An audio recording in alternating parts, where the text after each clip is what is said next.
सत्यम, सत्य बोलते हैं। अब कैसे सत्य बोलते हैं राम जी? गुरु वशिष्ठ जी के साथ राम और लक्ष्मण दोनों गए हैं कहां? Janakpur. Ram ji was not the part of swayamvar, वो स्वयंवर में नहीं गए थे। जानकी जी के स्वयंवर में नहीं गए थे राम जी। राम जी तो अपने गुरुदेव की सेवा में गए थे। लेकिन गुरुदेव की सेवा में जैसे ही जनकपुर पहुंचे तो गुरुदेव ने कहा कि वन में जाकर के पत्र पुष्प लेकर के आओ।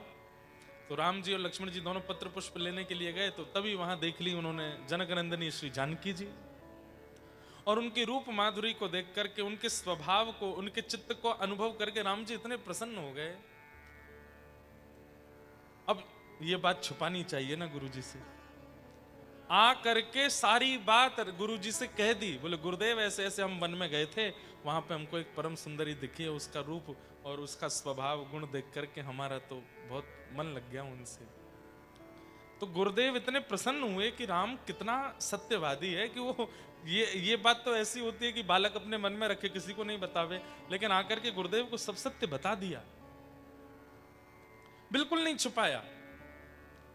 कितने सीधे हैं राम जी, कितने भोले हैं, और कैसा सत्य उनकी वाणी में है कि श्री जानकी जी का रूप कैसा है और कैसा उनको देख करके लगा, सब बता दिया गुरुदेव को आके।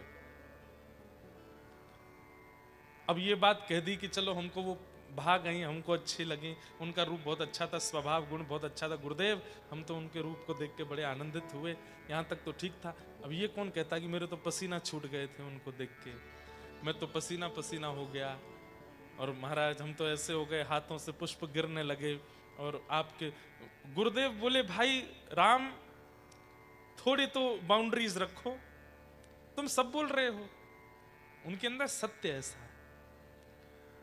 और फिर अगले दिन गुरुदेव की भी बस मन में भाव आ गया कि एक बात सत्य मानिएगा, गुरुदेव को यदि अपने जीवन का कोई भाव बताया तो अगर वो आपका कल्याण ना करने वाली बात भी होगी, गुरुदेव ने अगर इसको स्वीकार लिया तो वो भी आपका कल्याण करेगा। मतलब गुरुदेव को बता करके उसको प्रसाद कर दो, उस भाव को, उस बात को। राघव जी ने श्री जानकी जी को पहले गुरुदेव को बता दिया, गुरुदेव ने जब उस पर हाथ रख दिया तो जानकी जी प्रसाद हो गई राघव जी के लिए। और अगले दिन जब स्वयंवर की सभा इकट्ठी हुई, बड़े बड़े राजाओं ने आकर के धनुष को उठाने का प्रयास किया, लेकिन कोई तस से मस नहीं कर पाया। तब जनक जी महाराज कहने लगे, लगता है कि इस पृथ्वी पर कोई बलवान बचा नहीं है। आहा। तब लक्ष्मण जी खड़े होकर के बोले देखिए, आप यदि कहें तो मैं इस पूरी पृथ्वी को गेंद बना करके अपने चरणों से उससे गेंद खेल सकता हूं। राघव जी के प्रताप से, गुरुदेव की आज्ञा से इतनी सामर्थ्य अपने अंदर रखता हूं। आप ऐसा कैसे कह सकते हैं? यहां दशरथ जी के 2 पुत्र बैठे हैं, आप कैसे कह सकते हैं कि ये पृथ्वी बल विहीन हो गई है? तब वशिष्ठ जी ने नेत्र दिखा करके लक्ष्मण जी को बैठाया और आज्ञा दी है राम जी को कि राघव जाओ, जाकर के इस धनुष का भंजन करो। मतलब बल तो है, पर जब तक गुरु आज्ञा नहीं करेंगे तब तक उस बल का प्रदर्शन नहीं। हमारा बल कैसा है? हमारा बल आवारा बल है, चाहे धन का बल हो, बुद्धि का बल हो, चाहे ज्ञान का बल हो, हमारा बल कैसा है? आवारा है, कहीं भी प्रकट हो जाता है।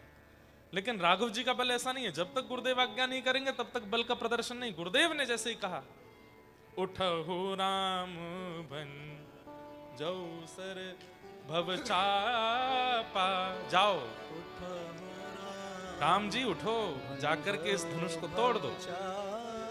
जैसे ही गुरुदेव की आज्ञा हुई है, चल करके श्री राघव जी गए। आहा। कहते हैं राघव जी ने जाकर के पहले धनुष को प्रणाम किया। बाकी के राजा क्या कर रहे थे? आकर के सीधे धनुष पर अपना बल लगा रहे थे और कह रहे थे ये, इसको तो हम ऐसे उठा लेंगे। अभिमान में आ रहे थे और आकर के धनुष के आगे जैसे अपना अभिमान प्रकट करते तो धनुष और ज्यादा बलवान हो जाता। लेकिन राम जी ने जाकर के धनुष को प्रणाम किया, और जैसे ही प्रणाम किया धनुष तो वहीं हल्का हो गया।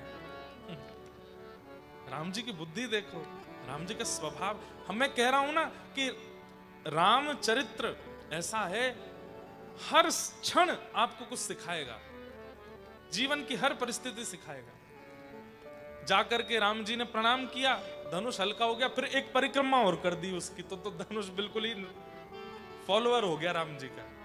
बोल भाई क्या आदमी हो तुम, है यहाँ दुनिया के बड़े बड़े सारे वीर आए, आकर के जो है मेरे ऊपर अपना बल लगा रहे हैं, और आप आकर के मुझे प्रणाम कर रहे हैं। शंकर जी का धनुष है।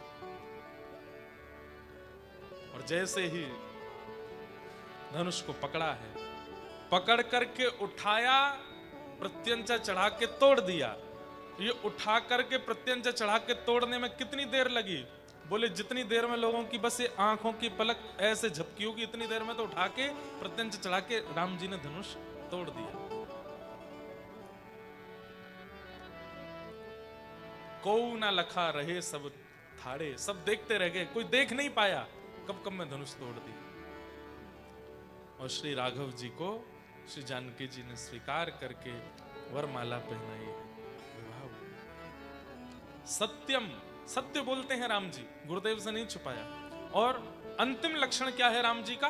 अक्रोध, क्रोध नहीं करते, बेवजह की बात पर क्रोध नहीं करते, अपने क्रोध को सहना जानते हैं। एक बात बोलें बंधुओं, क्रोध संसार में सबको आता है, पर उस क्रोध को जो यहां रखे वो महादेव है। मतलब यहां से यहां ना आवे, वाणी पर ना आवे। हम लोग राक्षस क्यों बन जाते हैं? क्रोध जन्म लेता है, उठता है, उठता है, उठता है, यहां आकर के इधर से निकल जाता है। इसलिए हम लोगों का क्रोध नाश करता है हमारा। महादेव देव नहीं है, महादेव है। वो महादेव किस लिए हैं? क्योंकि अपने क्रोध को यहीं तक रखते हैं, कंठ से ऊपर जाने नहीं देते हैं। क्रोध को सहना सीखिए। क्रोध सबको आता है, थोड़ा थोड़ा तो सबका प्रकट हो ही जाता है, पर कंठ से ऊपर ना जाए। अक्रोध दशक विराजमान है राधा। बहुत भावपूर्ण होकर के और बिल्कुल आप लोग सतर्क होकर के पूरी ये बात सुनिएगा। कौन है श्री राधा रानी? भगवान श्री कृष्ण की 3 प्रकार की शक्तियां हैं। 3 प्रकार की शक्तियां हैं। उसमें पहली शक्ति है माया शक्ति, दूसरी है तटस्था शक्ति, और तीसरी है स्वरूप शक्ति। सब लोग इधर देखिए और बहुत ध्यान से सुनिएगा। भगवान की पहली शक्ति का नाम क्या है? माया शक्ति। एवरीवन नोज दैट कि माया है क्या, जिसके कारण आप साउथ अफ्रीका में हो, जिसके कारण हम इंडिया में हैं, जिसके कारण कोई जॉब कर रहा है, कोई बिजनेस कर रहा है, कोई रुपए पैसे के लिए, कोई डॉलर के लिए, कोई यहाँ के रेंट्स के लिए, जो भी आप लोग कर रहे हैं, जितने में काम बन जाए उससे अधिक के लिए कर रहे हैं, तो वो माया है। समझ में आई बात? हमारा इतने में 3 समय का भोजन हो सकता है, इतने में घर बन सकता है, इतने में ट्रेवलिंग करने वाली गाड़ी मिल सकती है, इतने में सब व्यवस्था बन सकती है। उतना है, पर यू वांट मोर, वही माया है जो आपको अपनी ओर खींचती रहती है। वो भगवान की शक्ति है, माया शक्ति। अगर वो शक्ति नहीं होगी तो संसार चलेगा कैसे? संसार को चलाने के लिए भगवान की एक माया शक्ति है जो आपको अपनी ओर खींचती रहती है हमेशा। तो एक शक्ति माया शक्ति जो संसार चलाने के लिए भगवान प्रकट करते हैं। दूसरी शक्ति है तटस्था शक्ति। ये तटस्था शक्ति क्या है? मुझ में देखने की पावर है, सुनने की शक्ति है, बोलने की शक्ति है, चलने की शक्ति है, बैठने की, उठने की, गाने की, नृत्य करने की। ये जीव व्यक्ति के अंदर ये सारी शक्तियां जिससे वो कर्म करता है, वो सब तटस्था शक्ति कहलाते हैं। ये भगवान की कृपा से। बहुत ध्यान से सुनिएगा। माया शक्ति, तटस्था शक्ति। मैं बोल रहा हूं, मूकम करोति वाचालम पंगुं लंघयते गिरिम यत्कृपातमहं वन्दे परमानंद माधवम। गूंगा बोल सकता है, बिना पैर वाला पर्वत लांघ सकता है। किसकी कृपा से? माधव की कृपा से। तो ये गूंगे को बोलने की शक्ति बिना, हम सब एक समय पर लंगड़े ही थे। जब जन्म लिया था उसके बाद लंगड़े ही थे, नहीं चल पाते थे, नहीं उठ पाते थे, कुछ नहीं कर पाते थे। माता जी उठा के धर देती थी, माता जी उठा के इधर उधर घुमाती थी, लेकिन धीरे धीरे चलने की शक्ति आ गई। आज बड़े बड़े पर्वत पार कर लेते हैं हम। एक समय पे हम सब गूंगे थे, बोलना नहीं आता था। आज दुनिया शांत हो जाती है हमारी बोली के आगे। एक समय रोते थे तो मां कहती थी बेटा शांत हो जा, बच्चा शांत हो जा, नहीं मानते थे। आज 2 मिनट में मान जाते हैं। तो ये सारी शक्तियां हमारे अंदर इनबिल्ड जो होती हैं वो तटस्था शक्ति कहलाती है। और तीसरी शक्ति भगवान की होती है स्वरूप शक्ति। स्वरूप शक्ति, और इस स्वरूप शक्ति के भी 3 रूप हैं। स्वरूप शक्ति के 3 रूप कौन कौन से हैं? संघिनी, संवित और आह्लादनी। इसमें संघिनी शक्ति कौन सी है? धाम, जैसे कि वृंदावन। वृंदावन भी श्री कृष्ण का स्वरूप है, द्वारिका भी श्री कृष्ण का स्वरूप है, जगन्नाथ भी श्री कृष्ण का स्वरूप है, बद्रीनाथ धाम भी श्री कृष्ण का स्वरूप है। वहां मंदिर में भगवान जो बैठे हैं वो बाद की बात है। आप धाम में पहुंच गए, इसका मतलब कृष्ण आपको मिल गए, कृष्ण से आप मिल लिए। आप वृंदावन गए लेकिन बहुत भीड़ थी, बिहारी जी का दर्शन नहीं कर पाए, लेकिन आप वृंदावन पहुंच गए तो वृंदावन पहुंचने से कृष्ण के दर्शन हो गए, क्योंकि धाम भी ठाकुर जी का ही रूप है, वृंदावन। तो भगवान की स्वरूप शक्ति में जो 3 स्वरूप हैं उनमें पहला है संघिनी स्वरूप, यानी कि धाम, भगवान का धाम। तीसरा स्वरूप है संवित शक्ति, जो कि है ज्ञान। अभी हम लोग डरबन में बैठे हैं, साउथ अफ्रीका में बैठे हैं, लेकिन कथा सुनते सुनते सुनते सुनते सुनते अचानक से आप भूल जाते हो कि ये साउथ अफ्रीका है, अचानक से भूल जाते हो कि डरबन है। अभी हम लोग नाच रहे थे मीठे रस से भरोरी राधा रानी लागे, तो ऐसा लगने लगा कि हम कहीं यमुना जी के तट पर व्रजमंडल में तो नहीं हैं। भगवान का दूसरा स्वरूप शक्ति क्या है? कथा, ज्ञान, जिसके वजह से आपको ठाकुर जी का अनुभव होने लग जाता है, ठाकुर जी का दर्शन होने लग जाता है। तो भगवान की ज्ञान रूप, ज्ञान शक्ति। तो संवित, संघिनी और तीसरी है आह्लादनी। ये 3 प्रकार की स्वरूप शक्तियों में संवित जो है वो धाम है, संघिनी जो है वो कथा है, और आह्लादनी जो है वो राधा रानी है। अब राधा रानी कैसे हैं ये सुनो। आह्लाद किसको कहते हैं? हमारे हृदय में प्रसन्नता का पारावार हो जाए, जिसको मेजर ना किया जा सके, इतना प्रसन्न हम जब हो जाते हैं, उस समय जो हम क्रिया करते हैं वो हमारे आह्लाद का स्वरूप होता है। जैसे मान लीजिए कि कोई चाहता था कि उसको 5 करोड़ रुपए मिल जाएं, अचानक से फोन आता है कि भाई तुम्हारे अकाउंट में 5 करोड़ रुपए आ गए। अब 5 करोड़ रुपए नाम सुनते ही उसके मन में जो आंखों से आंसू निकले, हंसने लगा, प्रसन्न हो गया, और महाराज इतना प्रसन्न हो गया, पत्नी के साथ नाचने लगा, अपने बच्चों के साथ नृत्य करने लगा, जोर जोर से चिल्लाने लगा, उछलने लगा। तो प्रसन्नता मिलने से जो जो एक्टिविटीज उसने की उसको कहते हैं आह्लाद। श्री कृष्ण को जब अति अति प्रसन्नता होती है, अति अति अति प्रसन्नता होती है, तो वो कोई एक्टिविटी नहीं करते हैं। उनके हृदय का जो आह्लाद है, उनके हृदय की जो अनन्य प्रसन्नता है, वो प्रत्यक्ष प्रकट हो जाती है, और वही श्री राधा रानी है, वही श्री राधा रानी है। और कब हुआ था ये अनन्य आह्लाद प्रकट? 2-4 कथाएं आती हैं श्री राधा रानी के प्राकट्य की।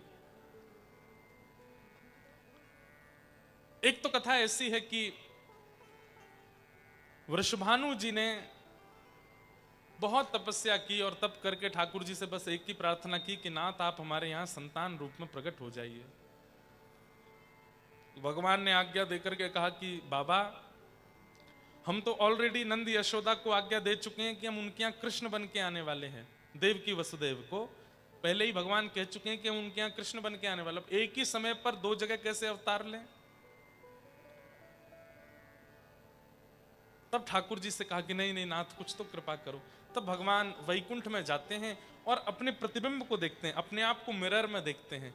तो ठाकुर जी का स्वरूप जो दर्पण में दिखाई देने लगता है, उस दर्पण के स्वरूप का ठाकुर जी श्रृंगार करते हैं। बिंदी लगाते हैं, आंखों में काजल लगाते हैं, होठों पर लालिमा लगाते हैं, सुंदर चुनरी उड़ाते हैं, गले में आभूषण पहनाते हैं। और जैसे ही अपने ही प्रतिबिंब के स्वरूप को, अपने ही मिरर में दिखने वाले स्वरूप का ठाकुर जी श्रृंगार करते हैं, ठाकुर जी अपने ही स्वरूप पर मोहित हो जाते हैं और उस प्रतिबिंब के स्वरूप को ही ठाकुर जी प्रकट कर देते हैं और आज्ञा करते हैं कि हे वृषभानु, हे राधा रानी, आप मेरी आह्लादनी शक्ति हो, आपको देख करके मुझे भी सुख मिलता है, आनंद मिलता है, कृपा करके आप इस वृंदावन की कृष्ण लीला में प्रेम रस भरने के लिए प्रकट हो जाओ। तो ठाकुर जी का ही प्रतिबिंब स्वरूप, ठाकुर जी का ही आह्लाद स्वरूप, ठाकुर जी का ही प्रेम स्वरूप, वही वृषभानु जी के यहां श्री राधा रानी बनकर के आती। तो आह्लाद भगवान का वही राधा रानी। एक दूसरी कथा और आती है, वो कैसे है? Have you heard about Mohini अवतार? मोहिनी अवतार कब हुआ था? जब समुद्र मंथन हुआ। समुद्र मंथन हुआ देवता और राक्षसों के बीच में, दैत्यों के बीच में समुद्र मंथन हुआ था। और उस समुद्र मंथन में जैसे ही स्वर्ग कलश प्रकट हुआ, दैत्य उसको लेकर के भाग गए। तब देवताओं ने जाकर के भगवान से प्रार्थना की कि अमृत तो सारे दैत्य ले गए, अब हम क्या करें? तो भगवान बोले चिंता मत करो, मैं कुछ करता हूं। तो भगवान मोहिनी बनकर के आए, इतने सुंदर बनकर के ठाकुर जी आए, इतने सुंदर बनकर के आए, आहा, वो गजगामिनी चाल, वो मृग जैसे, हिरण जैसे नेत्र, वो इधर इधर तिरछी नजर से देखना सबको घायल कर रहा था। दैत्यों के हाथ में अमृत था, लेकिन जैसे ही मोहिनी को आते हुए देखा, दैत्यों ने अमृत तो नीचे रख दिया, बोले कि अब तो यही है अमृत, अब तो यही चाहिए हमें, और कुछ नहीं चाहिए। दैत्यों ने जाकर के मोहिनी जी से कहा कि हमको अमृत मिला है, पर हम चाहते हैं कि तुम अपने हाथों से पिलाओ, इतनी सुंदर हो, तुम्हारे हाथों से पी करके हम कृतार्थ हो जाएंगे। तो मोहिनी भगवान बोले एक काम करें। बोले क्या? ये जो कलश में अमृत है ना, गाढ़ा गाढ़ा अमृत तो सब नीचे है, पतला पतला अमृत ऊपर है, तो पहले मैं देवताओं को पिला देती हूँ, पतला पतला सारा उनको पिला देंगी, गाढ़ा गाढ़ा नीचे का जो बचेगा वो तुम लोगों को पिला देंगे। दैत्य तो इतने मोहित हो गए, तो मोहिनी पर बोले तुम जो चाहे वो करो, जाओ पिला दो देवताओं को, हम वेट करेंगे यहाँ पर। मोहिनी भगवान जैसे अमृत कलश लेकर के गए देवताओं के पास, देवताओं को पता था कि भगवान ने मोहिनी रूप धारण किया है, लेकिन इतने सुंदर बन के ठाकुर जी आएंगे ये देवताओं को भी नहीं पता था। जैसे ही भगवान मोहिनी अमृत कलश लेकर के आए, तो यहां जो दैत्यों की हालत हुई वही देवताओं को भी हो गई, देवता भी सब मोहित हो गए। कितनी सुंदर हो आप, मुझसे ब्याह कर लो। देवता ही सब आगे पीछे घूमने लगे, सूर्य, चंद्र, इंद्र, वरुण सब आगे पीछे सब घूमने लगे, बोले हमसे ब्याह कर लो, हम तो तुमसे ही ब्याह करेंगे, तुम कहोगे तो तुम्हारे लिए स्वर्ग छोड़ देंगे, तुम कहोगे तो चंदा तारे तोड़ लाएंगे तुम्हारे लिए, तुम हमसे ब्याह कर लो बस। मोहिनी भगवान धीरे धीरे बोले मैं नारायण हूं। बोले वो तो सब बात की बात है, अभी तो तुम मोहिनी हो, तुम तो बस हमसे ब्याह करो।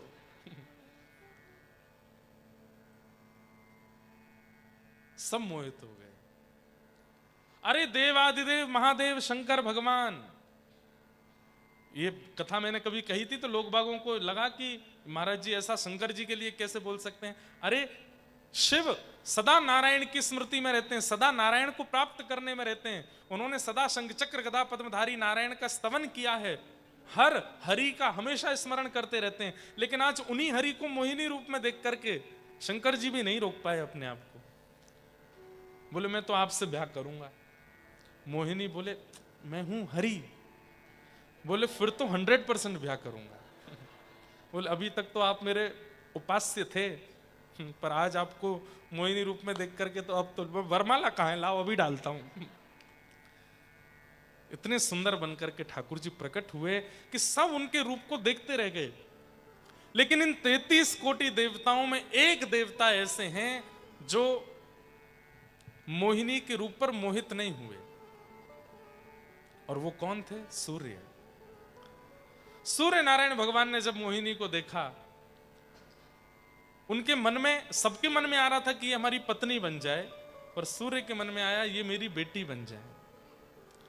ऐसी सुंदर मेरी बेटी हो, इतनी सुंदर बेटी का मैं पिता कहलाऊं, ये मेरा गौरव होगा, ये मेरा सौभाग्य होगा। जैसे ही सूर्य नारायण भगवान ने ये भाव विचार किया, इतने में ही मोहिनी भगवान ने सूर्य की ओर देखा और देख करके कहा, हमने आपका हृदय देख लिया, हमने आपके हृदय की बात जान ली, अब ये पूर्ण होगी। कैसे पूर्ण होगी? बोले द्वापर में मैं कृष्ण बनकर के आऊंगा, द्वापर में मैं कृष्ण बनकर के आऊंगा, और हे सूर्य नारायण, आपका ही अंश वृषभानु बनकर के बरसाने में जन्म लेगा। आपकी इच्छा तब पूरी होगी। क्यों? मेरी आत्मा ही राधा रानी के रूप में आपके यहां जन्म लेंगी। सूर्य नारायण भगवान बोले, भगवान जैसे अभी हो ऐसे ही बन के आना, मोहिनी जैसे सुंदर। ठाकुर जी बोले, मोहिनी जैसे सुंदर नहीं, दुनिया को जो अपनी सुंदरता पे मोहित करे वो मोहिनी, और ऐसी करोड़ों मोहिनी भी जिनकी सुंदरता पे वारी जाएंगी वो होंगी श्री राधा रानी। वो आपके यहां जन्म लेंगे। करोड़ों करोड़ों मोहिनी अवतार न्योछावर हो जाते हैं जिनकी रूप माधुरी पर, वो है श्री राधा रानी। ऐसी हमारी किशोरी जी, उनके रूप को समझ, अभी भी मैं बहुत बाहर की बातें ही बता रहा हूं ताकि आपको समझ आ जाए कि श्री राधा रानी कौन है। बस बात ऐसी है कि दो देह हैं लेकिन उनके अंदर प्राण एक ही हैं, वही राधा कृष्ण है। बस देह दो हैं। ऐसा वर्णन आता है कि रुक्मणी जी ने, भगवान कृष्ण का जब ब्याह हो गया रुक्मणी जी से, उसके बाद जब कुरुक्षेत्र में व्रजवासी और द्वारिका वासियों का मिलन हुआ, तब रुक्मणी जी किशोरी जी का रूप देखने के लिए गई थी कि वो कैसी हैं। वो कथा तो बहुत सुंदर है, सुनी होगी आपने। रुक्मणी जी सब भगवान की पटरानियां राधा रानी का रूप देखने के लिए गई, और बड़े अहंकार में गई हैं कि हमसे ज्यादा सुंदर थोड़ी होंगी। ये 24 घंटा कृष्ण जिनका स्मरण करते हैं, 24 घंटा कृष्ण जिनकी याद में रहते हैं, वो राधा रानी हमसे ज्यादा सुंदर थोड़ी होंगी। क्यों? अरे स्वर्ग की बड़ी बड़ी अप्सराएं, उर्वशी आदि भी जब द्वारिका आती है ना तो घूंघट करके घूमती हैं। क्यों? रुक्मणी आदि पटरानियों के आगे उनकी सुंदरता फीकी लगती है, इतनी सुंदर है। स्वर्ग की अप्सरा कम सुंदर नहीं है, उर्वशी आदि अप्सराएं बहुत सुंदर हैं, लेकिन वे भी रुक्मणी जी के आगे फीकी लगती हैं, इतनी सुंदर हैं रुक्मणी जी और भगवान की पत्नियां। लेकिन आज उन पत्नियों को पता चला कि राधा रानी आई हैं, तो अहंकार में दर्शन करने के लिए जा रही हैं। हम देखें तो सही है कैसी राधा रानी। तो जैसे ही व्रज के शिविर में प्रवेश किया, भीतर जाके पूछा राधा रानी कहाँ है? वो सामने वाले कैंप में बैठी हैं। भीतर जैसे प्रवेश किया, आहा घुंघराले केश, इतना सुंदर तप्त कांचन गौर वर्ण, इतना सुंदर रूप था कि भगवान की जितनी पटरानियां अहंकार में गई थी, सबका अहंकार नष्ट हो गया और सब अपने घुटनों पर बैठ गई और हाथ जोड़ करके बोली, हे श्री राधा रानी, हमारा प्रणाम स्वीकार करो। इतने में ही वो कन्या बोली, नहीं नहीं, मैं राधा रानी नहीं हूं, मैं तो उनकी चरणों की दासी हूं। राधा रानी तो भीतर बैठी हैं। रुक्मणी जी एक दूसरे के मुख की ओर देखती हैं, हम इतने अहंकार में भर के राधा रानी को देखने के लिए गई, उनकी दासी हमारे चित्त के अहंकार को नष्ट कर रही है, तो राधा रानी क्या करेंगी? विचार करो। राधा रानी अंदर हैं? बोले हाँ। जैसे ही अंदर प्रवेश किया तो और सुंदर स्वरूप, उस स्वरूप को देख करके 8 पटरानियां गई थी भगवान की, 3 तो वहीं मूर्छित हो गई, इतनी सुंदर। सबने प्रणाम किया, बोले ये तो निश्चित राधा रानी है, राधा रानी हमारा प्रणाम स्वीकार करो। तब उन्होंने कहा, नहीं नहीं नहीं नहीं, मैं राधा रानी नहीं हूं, मैं तो उनकी दासी हूं। राधा रानी तो भीतर बैठी है। दर्शन करने 8 गई थी, रह गई केवल 4, बाकी की 4 तो बाहर ही रह गई। बोले कि हम दासियों की सुंदरता के आगे फीकी पड़ रही हैं, राधा रानी के आगे क्या होगा हमारा हाल। अंत तो गत्वा सब फीके पड़ गए, जैसे तैसे रुक्मणी जी रह गई। रुक्मणी जी ने जब प्रवेश किया भीतर तो क्या देखती हैं?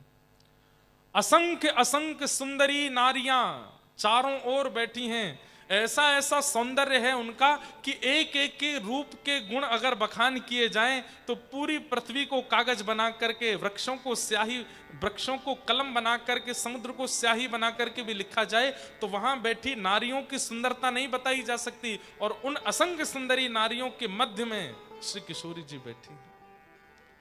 रुक्मणी जी तो देख करके यह भी भूल गई कि मैं कौन हूं। इतनी सुंदर राधा रानी। यही तो राधा रानी है जो आपका स्वयं का अस्तित्व भुला दे, वो श्री किशोरी जी। रुक्मणी जी देख करके, दर्शन करके कहते हैं कि जो रुक्मणी जी सदा श्री कृष्ण की दासी रही, आज राधा रानी को देख करके कहती हैं कि मैं द्वारिका छोड़ने को तैयार हूं लेकिन आपको नहीं छोड़ूंगी, मैं आपके चरणों की दासी बनना चाहती हूं, मुझ पर कृपा करो। तब किशोरी जी हृदय से लगा के कहती हैं, हमारे प्राण धन तुम्हारे पास हैं, हमारी आज्ञा है उनकी सेवा करो, उनको कोई कष्ट ना होना चाहिए, ऐसा ध्यान रखना। तब रुक्मणी जी निकल करके बाहर आई और सब पटरानियों ने पूछा, राधा रानी कैसी हैं, थोड़ा बताओ तो सही। तो रुक्मणी जी बोली, मैं उसका वर्णन नहीं कर सकती, लेकिन तुम बहुत पूछती हो तो केवल इतना बता देती हूं। श्री कृष्ण संध्या में जब आते हैं और अपने सारा श्रृंगार उतार करके रात्रि के वस्त्र पहनते हैं, अपने घुंघराले केशों को खोल करके जैसे ही श्री कृष्ण लेट जाते हैं, अत्यंत थके हुए श्री कृष्ण के मुखमंडल पर वो मासूमियत जब सोते समय दिखाई देती है, उस समय श्री कृष्ण का वर्ण यदि सांवले से गोरा कर दिया जाए तो ऐसा लगेगा श्री राधा रानी लेटी हुई है, बिल्कुल एक जैसे हैं, कोई अंतर नहीं। तो श्री राधा रानी कौन है? भगवान का ही स्वरूप है, श्री कृष्ण ही हैं, उन्हीं का ही आह्लादनीय स्वरूप है। अब कहते हैं लोग कि विवाह क्यों नहीं हुआ? हमारे वृंदावन की रीति में तो ब्याह हुआ ठाकुर जी का। दूसरा पक्ष यह है कि श्री ठाकुर जी व्रज से बाहर जाने वाले हैं, हम सबका कल्याण करने के लिए गीता का ज्ञान देने वाले हैं, महाभारत का युद्ध कराने वाले हैं, द्वारिका की स्थापना करने वाले हैं, कई सारे राक्षसों का वध करने के लिए उनको व्रज छोड़ के जाना पड़ेगा। और श्री राधा रानी व्रज से बाहर नहीं जाएंगे।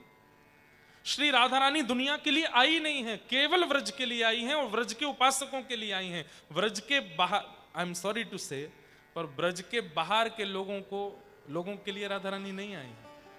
आप नारायण की पूजा कीजिए, आप महादेव की पूजा कीजिए, आप शंकर की, आप हनुमान जी की पूजा करो, आप राम जी की पूजा करो, आप कृष्ण की पूजा करो, पर राधा रानी तो केवल उनकी हैं जो व्रज के हैं, जिनके तन में व्रज, जिनके मन में व्रज, जिनके बुद्धि में व्रज है, उनके लिए श्री किशोरी जी आई हैं। रसिकों के लिए किशोरी जी आई हैं, व्रज के बाहर वालों के लिए नहीं है। हाँ, तो आप कहें तो फिर महाराज जी साउथ अफ्रीका वाले नहीं बच सकते हैं।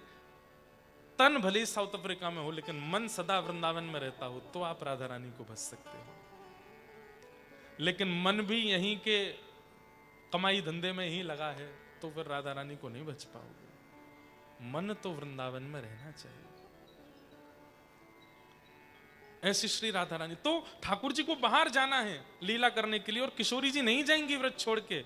और किशोरी जी के लिए अगर ठाकुर जी भी नहीं गए तो जिस उद्देश्य से श्री कृष्ण पृथ्वी पर आए वो उद्देश्य पूर्ण नहीं हो पाएगा, इसलिए भी श्री कृष्ण को जाना पड़ा। लेकिन श्री कृष्ण के भी दो रूप हैं, एक देवकी नंदन है, एक नंद नंदन है। अब ये बहुत सारा कॉम्प्लिकेशन है, इसके लिए मुझे 3-4 दिन कथा करनी पड़ेगी, लेकिन मैं बस शॉर्ट में इंफॉर्मेशन दे देता हूं। नंद नंदन कृष्ण कौन है? जो कभी सुदर्शन हाथ में नहीं लेते, जो कभी गदा हाथ में नहीं उठाते, जो कभी चतुर्भुज नहीं होते, केवल 2 भुज रहते हैं, वंशी का नाद करते हैं, वो नंद नंदन कृष्ण कभी वृंदावन से बाहर नहीं जाते। और उनका विवाह श्री किशोरी जी से हुआ है, वो सदा वृंदावन में ही रहते हैं। वृंदावन में आपको कोई भी मंदिर चतुर्भुज भगवान का नहीं मिलेगा, सारे 2 भुज भगवान और केवल वंशी बजा रहे हैं। मतलब वहां प्रभाव नहीं है ठाकुर जी का, वहां ऐश्वर्य नहीं है ठाकुर जी का, वहां केवल प्रेम है। उन प्रेमी कृष्ण का विवाह किशोरी जी से हुआ है, भांडीर वन में ब्रह्मा जी ने कराया। लेकिन देवकी नंदन कृष्ण जो मथुरा जाते हैं, हस्तिनापुर जाते हैं, द्वारिका जाते हैं, महाभारत का युद्ध आदि सब कराते हैं, उन देवकी नंदन कृष्ण का विवाह रुक्मणी जी से हुआ है। आप कहोगे महाराज जी, is there 2 Krishna? There are not 2 Krishna, आप मिट्टी के कण गिन सकते हो लेकिन कृष्ण को नहीं गिन पाओगे, इतने कृष्ण हैं। ये पूरा ब्रह्मांड कृष्ण में है, सब जगह कृष्ण है। लेकिन प्रभाव के कृष्ण और स्वभाव के कृष्ण ये दो हैं। जैसे कि अभी मैं व्यासपीठ पर बैठा हूं, यहां पर बैठकर के मैं कथा कर रहा हूं, यहां मेरे प्रभाव ज्यादा है। ये गुरु जी हैं, महाराज जी हैं, इंद्रेश जी हैं, व्यास जी हैं, इनको प्रणाम करो। पर मैं जब अपने घर पर हूं, अपने माता पिता परिवारी जनों के साथ में हूं, वहां मैं स्वभाव का इंद्रेश हूं, वहां मैं प्रभाव का नहीं हूं। ऐसे ही ठाकुर जी के भी दो रूप हैं, प्रभाव के श्री कृष्ण और स्वभाव के श्री कृष्ण। स्वभाव वाले वृंदावन में रहते हैं, प्रभाव वाले पूरी दुनिया में भ्रमण करते हैं। प्रभाव वालों से विवाह रुक्मणी जी का होता है, स्वभाव वालों से विवाह श्री राधा रानी का होता है। अब हम क्या जानते हैं? प्रभाव वाले कृष्ण को जानते हैं और वृंदावन की राधा रानी को जानते हैं। स्वभाव वाले कृष्ण को नहीं जानते। तो ये प्रश्न मन में आता रहता है कि राधा रानी का ठाकुर जी से ब्याह क्यों नहीं हुआ? हुआ है, वृंदावन में हुआ है। वृंदावन में दोनों रमण करते हैं, विहार करते हैं। तो इस प्रकार से भगवान की आह्लादनीय शक्ति ही श्री राधा रानी के रूप में प्रकट हुई। सूर्य वंश में राधा रानी का प्रादुर्भाव हुआ। तो एक राजा हुए बरसाने के, उनका नाम था धर्मधीर। उनके कोई संतान नहीं थी, तो उन्होंने गिरिराज जी में आकर के चकलेश्वर महादेव की खूब आराधना की और उनसे कहा कि क्या मेरा वंश यहीं रुक जाएगा? तब महादेव ने प्रकट होकर के अश्रुबिंदुओं से बिल्कुल भावुक चित्त से कहा, चिंता मत करो, धैर्य रखो, तुम्हारे परिवार में वंश भी बढ़ेगा और ऐसा अद्भुत ठाकुर जी का रूप प्रकट होगा कि जिसको एक समय पर पूरा विश्व भजेगा, बस प्रतीक्षा करो। तब धर्मधीर जी के पुत्र हुए महीभान और महीभान जी के पुत्र हुए वृषभान। वृषभानु जी नंद बाबा के मित्र हैं। सब लोग ध्यान से सुनना, नंद बाबा और वृषभानु जी ये दोनों सब चीजों में धैर्यवंत हैं, सब चीजों में धैर्यवंत हैं। धन में धैर्यवंत हैं, परिवार में धैर्यवंत हैं, समाज में धैर्यवंत हैं। लेकिन एक चीज में इनके चित्त में बिल्कुल धैर्य नहीं है। क्या? ना इनके कोई संतान है, ना उनके कोई संतान है। दोनों ही संतान विहीन हैं, संतान नहीं है। तो दोनों नंद बाबा और वृषभानु जी दोनों एक साथ जाते हैं यमुना जी, और एक साथ यमुना जी में गोते लगाते हुए कहते हैं, हे यमुना मैया, आप कृपा करके हमको संतान देना। तब नंद बाबा कहते हैं, वो इनको लाला दियो, मोको लाली दियो। तब भानु बाबा कहते हैं, नहीं नहीं, इनको लाला देना, मुझको लाली देना। तब दोनों बोले, लाला लाली अगर दोनों के लाला है गए? बोले दोनों के लाला भय तो हम यमुना जी से कहेंगे कि ऐसा मत करियो, एक लाला एक लाली होनी चाहिए। बोले क्यों? बोले लाला लाली होएगी तो ये मित्रता संबंध में परिवर्तित हो जाएगी। आपके लाला हो, मेरे लाली हो। तो फिर अंत में नंद बाबा बोले, तो एक काम करते हैं, जाके पहले लाली है जाएगी, जाके बाद में लाला होगा, या जाके पहले लाला या बाद में लाली, संबंध तो करेंगे, ये नक्की है। बोले ठीक है। अब दोनों प्रतीक्षा कर रहे हैं और एक दिन आया, संतों की कृपा से, गौया मैया की कृपा से, ब्रजवासियों की कृपा से खबर फैल गई पूरे ब्रजमंडल में। क्या? कि यशोदा मैया के गर्भ से कोई बालक जन्म लेगा। भानु बाबा तो आए, आकर के नृत्य करने लगे। नंद बाबा से बोले, अब पहली खुशखबरी आपसे है, हम तो प्रार्थना करेंगे लाला ही होए। बोले भैया देखो, लाला हो चाहे लाली होए, जो भी होए, विपरीत आपके यहां होएगा, संबंध जरूर करना है। बोले बिल्कुल चिंता मत करो। और भादों का महीना, अष्टमी तिथि, मध्य रात्रि का समय हुआ और उसी समय नंद बाबा के घर में लाला को जन्म भयो। बोलो बाल कृष्ण लाल के। यहां पर अब देखो, सब लोग ध्यान से सुनना।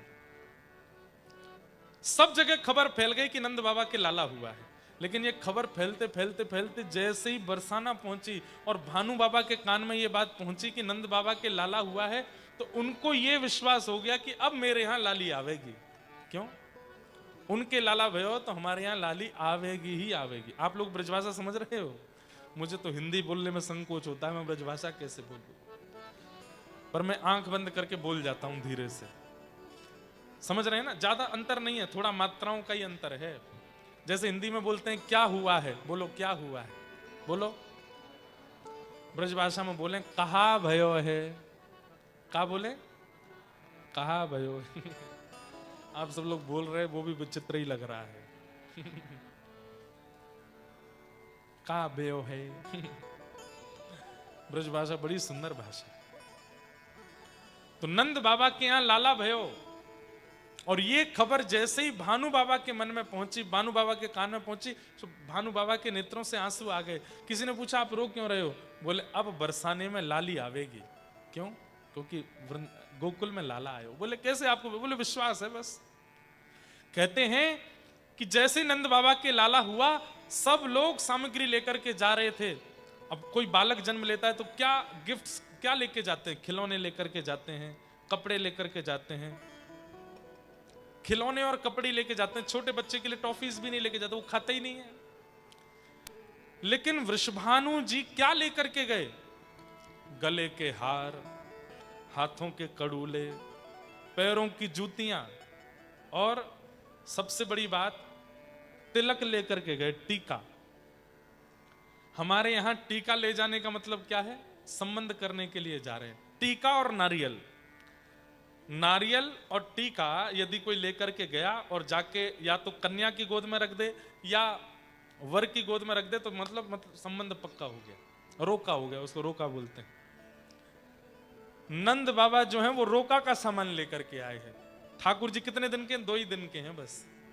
2 दिन के लाला का संबंध पक्का हो रहा है। नंद बाबा यहां अटारी पर खड़े होकर के हाथी दीने, घोड़ा दीने और दीनी पालकी, नंद घरानंद भयो जय कन्हैया, सब लोग नाच रहे थे, गा रहे थे। इतने में ही नंद बाबा ने देखा बरसाने के वृषभानु जी आ रहे हैं। बरसाने में अभी कुछ नहीं हुआ है, लेकिन सामग्री लेकर के आए। जैसे ही नीचे आके नंद बाबा ने भानु बाबा को हृदय, अरे वाह भैया आपकी कृपा से देखो लाला भयो है। कहा लेके आए हो? जैसे ही पर्दा हटा के, कपड़ा हटा करके देखा तो उसमें नारियल, टीका, ये सब रखे, गले की जंजीर, पैरों के जूतियां, कपड़े। नंद बाबा और यशोदा मैया आपस में बात करने लगे। बोले नारियल क्यों लेके आए हैं? नारियल तो तब दिया जाता है जब रिश्ता किया जाता है।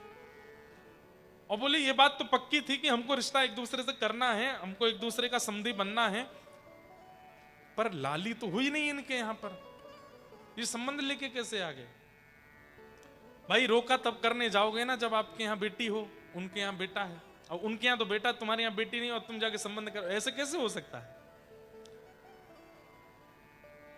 भानु बाबा ने जाकर के नारियल और टीका, लाला 2 दिन के ठाकुर जी के हाथ में नारियल रख दिया, टीका कर दिया, माला पहना दी, संबंध पक्का। नंद बाबा बड़े संकोच में बोले आपने कर तो दिया, पर थोड़ा सा हमारे मन की जिज्ञासा थोड़ी ना ठीक करो। बोले क्या?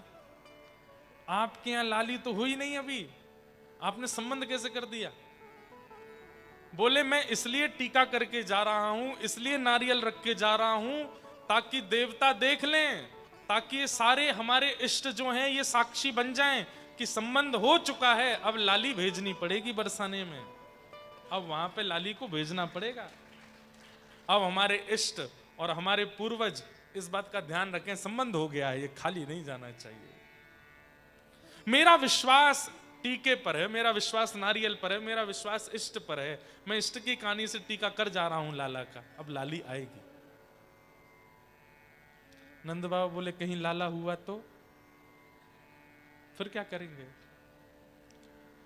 बोले नहीं होगा, मुझे अपने इष्ट पर भरोसा है, और मेरे इष्टों को मैं सौगंध देता हूं कि लाला के टीका की सौगंध है, लाली ही आनी चाहिए मेरे यहां। और नंद बाबा सुनो, बोले हाँ, आज तक आप क्या जप करते थे कि अभी तो भयो ना है, अभी तो लाला भयो ना है। नंद बाबा माला में जपते थे कि लाला कब होगा, कब होगा, कब होगा। आज से दूसरी माला जपना शुरू करो। बोले क्या? बोले बहू कब होगी, बहू कब होगी, बहू कब होगी, नहीं तो आपको लाला क्वारा रहेगा, ब्याह नहीं होने दूंगा इसका मैं। नंद बाबा उसी समय माला लेके बैठ गए। बोले बहू कब होएगी, अब बहू कब होएगी, बहू कब होएगी। और कुछ महीनों बाद ही खबर आ गई। बोले क्या?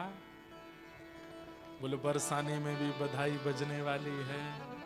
आहा, नंद बाबा तो बड़े प्रसन्न हो गए।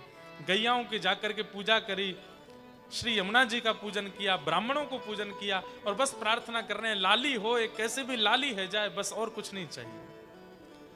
और आने वाले तिथि ठीक 1 महीना ठाकुर जी के प्रथम जन्मोत्सव, भगवान का फर्स्ट जन्माष्टमी, फर्स्ट बर्थडे मनाया गया था गोकुल में, उसके ठीक 1 महीने बाद ओ बरसानो बजत बधाई, वृषभानु की लाली आई। हाँ बरसानो बजत बधाई, वृषभानु की लाली आई। और ये खबर जैसे ही पता चली, नंद यशोदा तो इतने खुश हो गए, इतने आनंद में भर गए कि लाली हुई है भानु बाबा के यहाँ पर। अच्छा एक बात, हमारे इंडियन कल्चर में जितने भी भगवान हुए, या तो वो रात को 12 बजे हुए या दिन में 12 बजे हुए। जन्माष्टमी कब मनाई जाती है? रात को 12 बजे। रामनवमी दिन में 12 बजे। लेकिन श्री राधा रानी का जन्म ना रात में 12 बजे हुआ ना दिन में 12 बजे। राधा रानी का जन्म हुआ ब्रह्म वेला में 4 बजे, ब्रह्म मुहूर्त में। कहते हैं क्यों, ऐसा क्यों? किशोरी जी सुबह 4 बजे क्यों उदित हुई, क्यों प्रकट हुई? बोले 4 बजे के बाद धीरे धीरे धीरे धीरे अंधेरा दूर होने लग जाता है, प्रकाश होने लगता है। 12 बजे का धूप जो होती है, 12 बजे का सूर्य जो होता है, वो सहन नहीं कर पाता कोई, और रात्रि में अंधेरा बहुत ज्यादा होता है। पर किशोरी जी इस बात की प्रतीक हैं कि वो अंधेरा दूर करने आई हैं, वो अज्ञान मिटाने आई हैं, वो प्रेम का प्रकाश फैलाने आई हैं।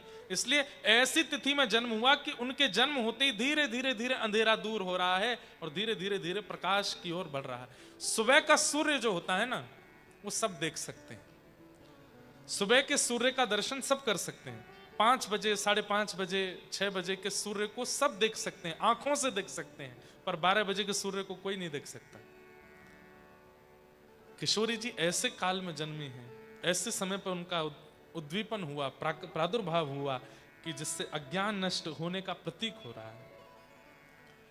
यहां नंद बाबा यशोदा मैया 1 वर्ष के लाला को गोदी में लेकर के बरसाना जा रहे हैं। जैसे ही बरसाना पहुंचे, सब नाच रहे हैं, गा रहे हैं, आनंद मना रहे हैं, राधा रानी का जन्म हुआ है।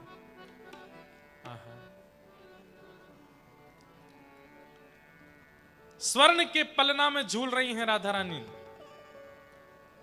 कथाएं तो बहुत हैं। ऐसा कहते हैं कि श्री राधा रानी ने जन्म लेने के बाद कितने दिनों तक आंख नहीं खोली, कुछ बोली नहीं, शांत रही। तब नारद जी आए और नारद जी ने आकर के उनके कान में कहा, हे कृष्ण मनोहारिणी। तो कृष्ण नाम सुनते ही नेत्र खुल गए और हंसने लगी, और जैसे ही कृष्ण नाम विश्राम होता फिर से आंख बंद करके पड़ जाती।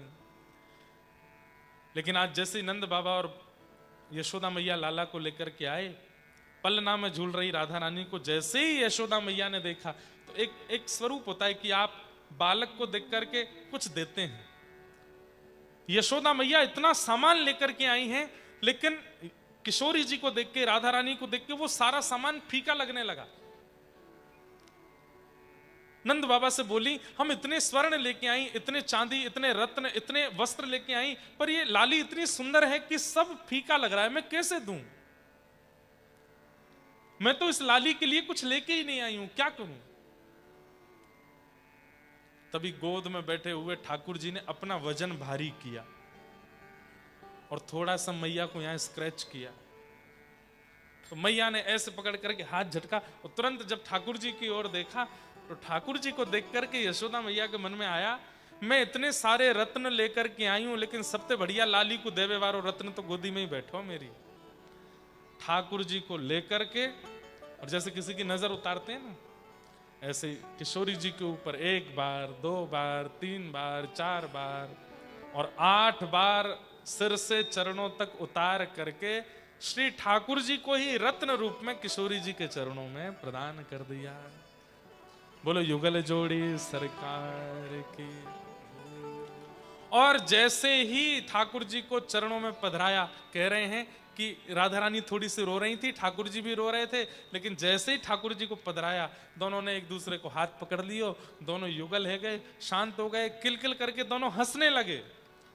कैलाश पर बैठे हुए महादेव अपने आप को रोक नहीं पाए। पार्वती जी से बोले, मैं नहीं रुक रहा। बोले क्यों? बोले मैं तो जाऊंगा दर्शन करने के लिए।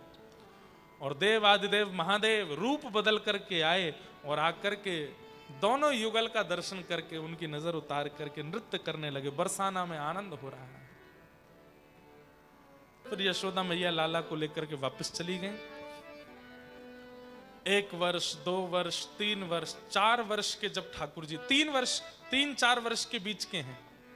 3-4 वर्ष के बालक को देखना एक बार कितना बड़ा लगता है। 3.5-4 वर्ष के जब ठाकुर जी हुए, तब पहली बार राधा रानी से मिले दोबारा। कहां पर? यमुना जी के तट पर। आहा,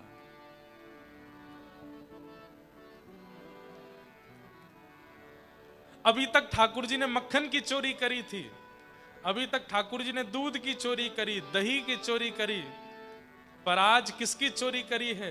बोले वृषभानु नंदिनी राधा रानी की चोरी कर लाए ठाकुर जी। कोरी तुम कौन हो? कहां रहत काकी हो बेटी, देखी नाही कभी ब्रज खोरी। बहुत ध्यान से सुनिए, पहली बार मिले हैं ठाकुर जी और किशोरी जी। दोनों की अवस्था 3.5-4 वर्ष के बीच की है। ठाकुर जी कह रहे हैं आप कौन हो? मैंने आपको पहले तो कभी यहां कभी देखा नहीं। किसकी बेटी हो? कहां रहती हो? क्या नाम है आपका? राधा रानी थोड़ा सा मुंह बना करके, थोड़ा मान करके, अलग सा मुंह करके बात नहीं कर रही। जैसे अनजान को इग्नोर किया जाता है, ऐसे ठाकुर जी को इग्नोर कर रही है। ठाकुर जी दूसरी तरफ आके खड़े होकर बोले हम कुछ पूछ रहे हैं आपसे, आप कौन हो? किनकी बेटी हो? और यहाँ छोटी सी आप यहाँ वन में अकेली क्या कर रही हो? कोई वन का जीव आ जाएगा तो आपका नाश्ता कर जाएगा। राधा रानी बोली हमसे छोटी सी बोल रही हो, खुद बहुत बड़े हो, जैसे खुद भी छोटे से ही हो। नेक धक्का दे दूंगी तो जमुना जी में डूब जाओगे। दोनों का प्रथम मिलन हो रहा है। अरे मैं आपसे यूं ही तो पूछ रहा हूं कि आप कौन हो, किसकी बेटी हो?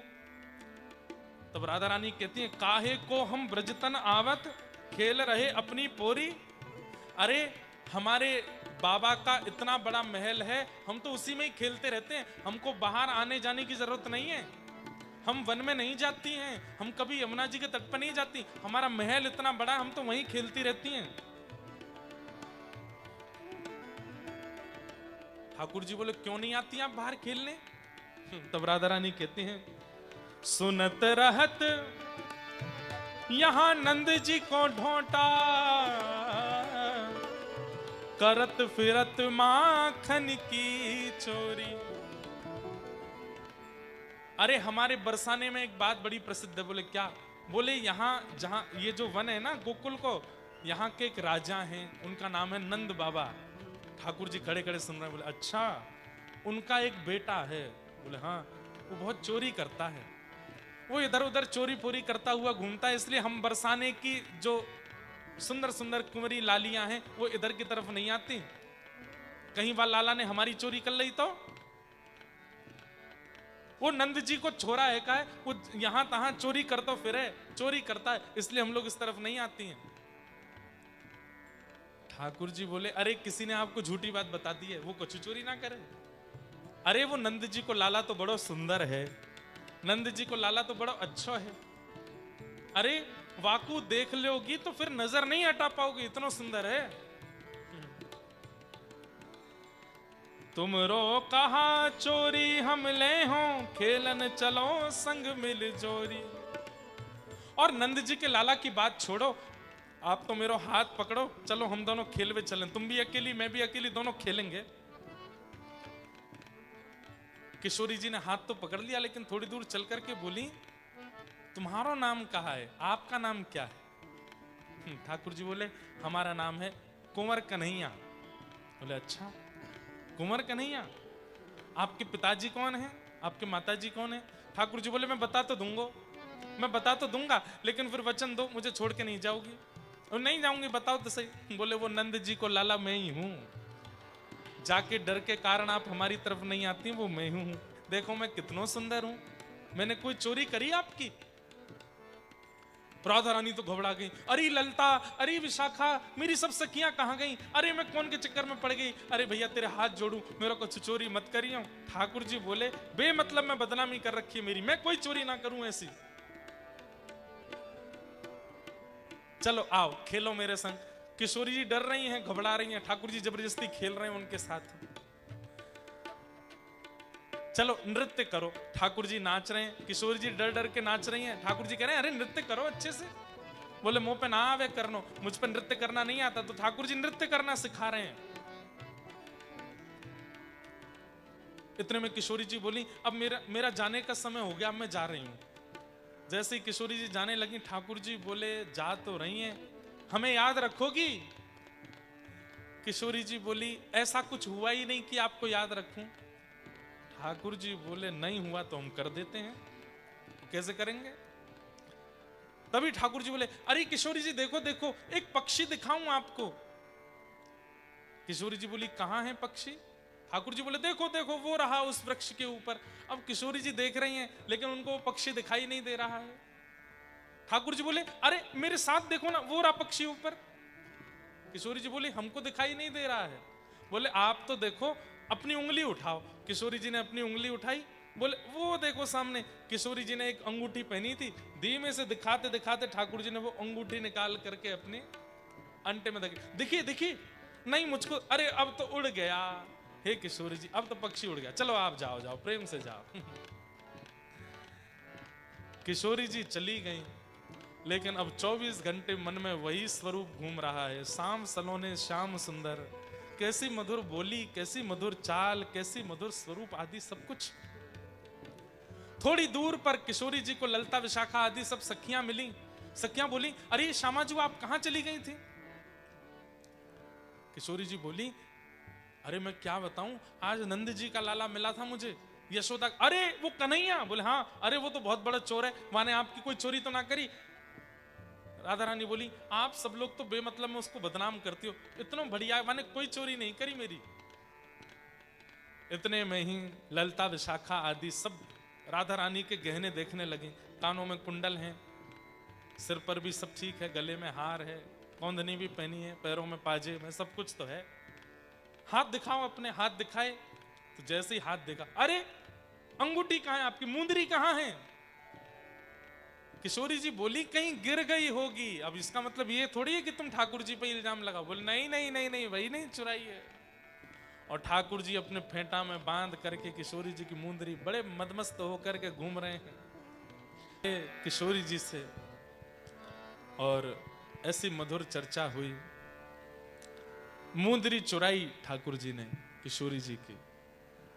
ललता विशाखा आदि सब सखियां पहुंच गई ठाकुर जी के पास। क्यों आप ही हो नंद जी के लाला? ठाकुर जी बोले हाँ हम ही हैं, चुपचाप दे दो। ठाकुर जी बोले हम पे नहीं है। सखियां बोली क्या नहीं है? बोले जो तुम मांग रही हो वही नहीं है। बोले हम क्या मांग रही हैं? बोले मुझे क्या पता। मतलब कैसे भोले हैं ठाकुर जी। सब सखियां बोली ये आपने जो कमर में अपने पटका बांध रखा है इसको खोल के दिखाओ।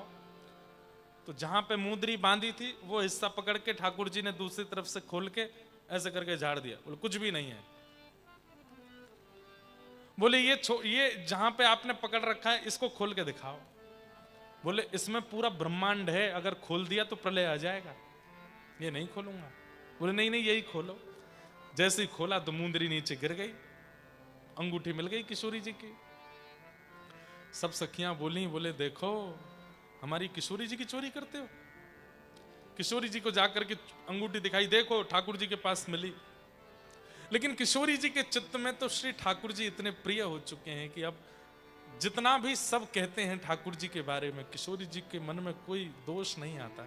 बंधु ठाकुर जी चोरी कोई धन नहीं है इसलिए चोरी थोड़ी करते हैं।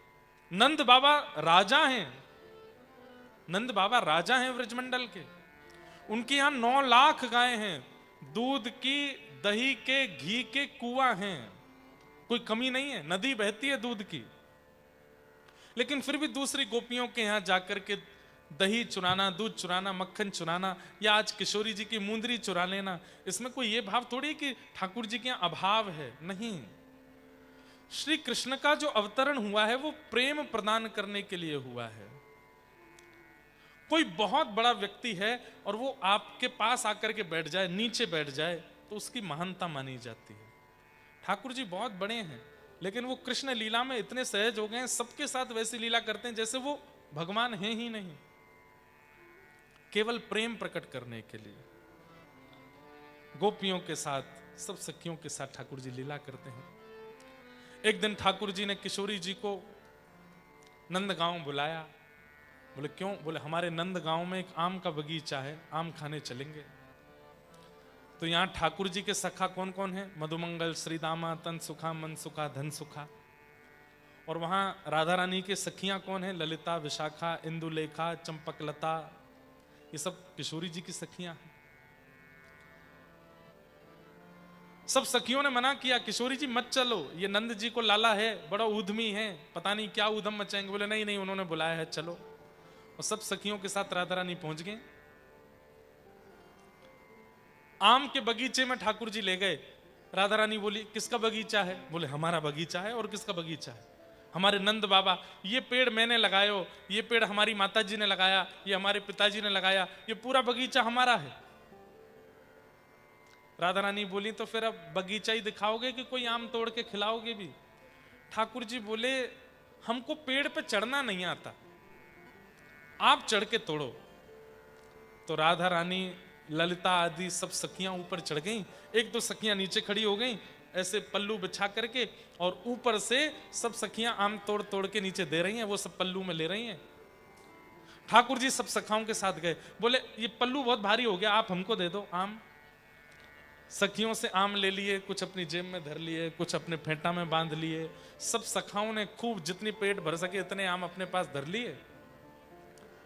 सखियों से बोले हम ना बड़ी वाली डलिया लेके आते हैं, आप तोड़ते रहो। सखियां बोली ठीक है आप लेके आओ। ठाकुर जी सब सखाओं से बोले चुपचाप भाग जाओ यहां से। सखा तो सारे भाग गए और ठाकुर जी गए वो जिसका मैदान था, जिसका बगीचा था, उसके मालिक के पास। ठाकुर जी गए ठाकुर जी जाके बोले सोते रहो, तुम्हारे आम तो सब चोरी हो रहे हैं। बोले मतलब? अरे नंदगांव के बगीचा में बरसाने की छोरियां आके लूट मचा रही हैं। देखो बाहर निकल के देखो, वो देखो दो सखियां उस वाले पेड़ पे चढ़ी हैं, वो उस पे चढ़ी हैं, वो उस पे चढ़ी हैं, और नीचे देखो पल्लू में पूरे पेड़ तुम्हारे खगाल दिए इन्होंने। हम तो तुमको अपना चाचा मानते हैं इसलिए तुमको आके बता दी सारी बात। हम तो छोटे बच्चे हैं, हम तो कुछ कर नहीं सकते, देख लेना क्या करना है। ठाकुर जी शिकायत करके भाग गए। वो बगीचे का मालिक डंडा लेकर के पहुंचा। वहां सब सखियों ने देखा कि ठाकुर जी डलिया लेके आ रहे होंगे। इतने में ही बगीचे का मालिक लेके गया डंडा और हल्ला करने लगा, अरे अरे चोरनियां आ गई, चोरनियां आ गई। सब सखियां आम वाम छोड़ छाड़ के वहां से भागी। राधा रानी अब भी कहती जा रही हैं अरे कृष्ण आने वाले होंगे, उन्हीं का तो बगीचा है। राधा रानी खड़ी हो गई। अब वो माली आया, आकर के बोले शर्म नहीं आती है, छोटी छोटी बालिकाएं होकर के चोरी करती हो। बोले हम चोरी नहीं कर रही हैं, जिनका बगीचा है वही लेकर के आए थे हमको यहाँ पे। बोले बगीचा तो मेरा है। बोले नहीं नहीं, ये तो नंद बाबा का बगीचा है, नंद जी का लाला हमको लेकर के आया। बोले नंद जी के लाला का बगीचा नहीं है ये, वही तो शिकायत करके गया मुझसे कि चोरनियां लगी पड़ी हैं ये मेरा बगीचा है। सब सखियां बोले देख रही हो राधा रानी कितना कितना उद्यमी है। उस दिन आपकी मुंदरी चोरा के भाग गया, आज आपकी शिकायत करके भाग गया, और अभी भी आपको वही अच्छा लगता है। राधा रानी बोली उन्होंने नहीं की होगी शिकायत, उनके सखा करके चले गए होंगे, वो तो बड़े सीधे हैं, वो तो बड़े प्यारे हैं। ये ललता आदि सखियां सब किशोरी जी को समझाती हैं, पर किशोरी जी का सहज स्वभाव ठाकुर जी के प्रति है,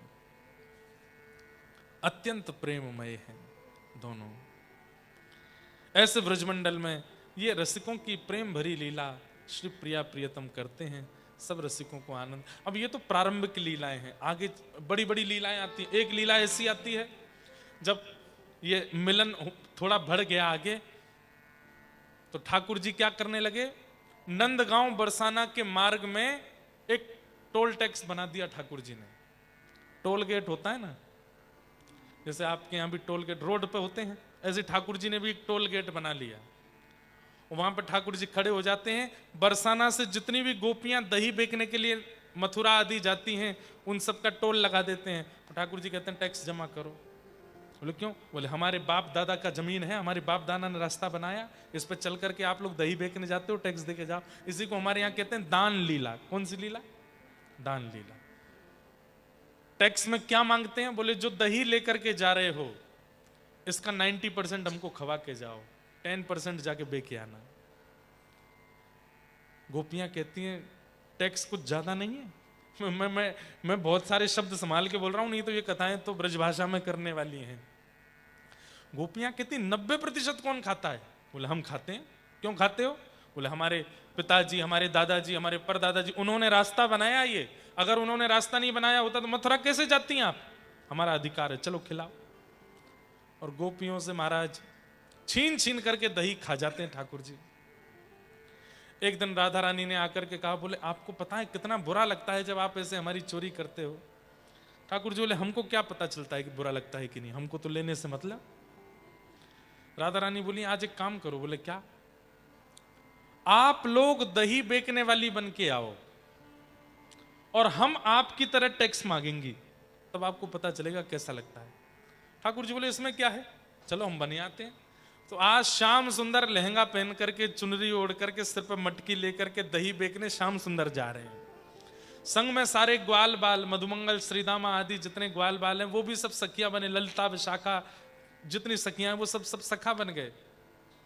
और श्री किशोरी जी, राधा रानी जी आज ठाकुर जी बनी हैं और हाथ में छड़ी लेकर के, और जैसे ठाकुर जी खड़े होते हैं टेढ़े तिरछे से, वैसे ही राधा रानी खड़ी हैं। हाँ, हमारो दान दे जारी, नई दधी बेचने वारी, हमारो दान दे जारी, नई दधी बेचवे बारी।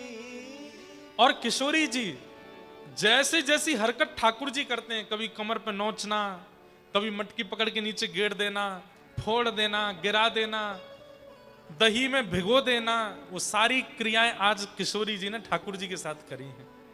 जगह जगह नोच देती हैं, कभी दही गेड़ देती हैं, कभी मटकी नीचे गिरा देती हैं, कभी पल्लू पकड़ लेती हैं, कभी लहंगा पकड़ लेती हैं, कभी जोर से धक्का दे देती हैं। ठाकुर जी अंत में हार गए, बोले आज के बाद नहीं करूंगा। बोले पहले चरणों में प्रणाम करो। श्याम सुंदर श्री किशोरी जी के चरणों में प्रणाम कर रहे हैं और सब सखियां कह रही, बोले आज के बाद तो नहीं करोगे? बोले बिल्कुल नहीं करूंगा। बोले बस यही ध्यान रखना, आज के बाद नहीं करना। धीरे धीरे फिर यही मिलन, जब जैसे ही ठाकुर जी 7 साढ़े 7 वर्ष के हुए, यही फिर प्रेम में परिवर्तित होता चला गया और फिर यही रास का रूप धारण करता चला गया। रास, महारास और फिर विवाह तक का सब क्रम बनता चला। पहले नटखट लीलाएं थी, थोड़ी छेड़छाड़ थी, थोड़ी छीना झपटी थी, बाद में यही प्रेम और रास में परिवर्तित होते हुए श्री प्रिया प्रियतम का अद्भुत प्रेम मिलन होता चला गया। अद्भुत रस हुआ। ऐसा वृंदावन का श्री प्रिया प्रियतम का मधुर रस प्रेम है जिसको हम लोग सुन रहे थे।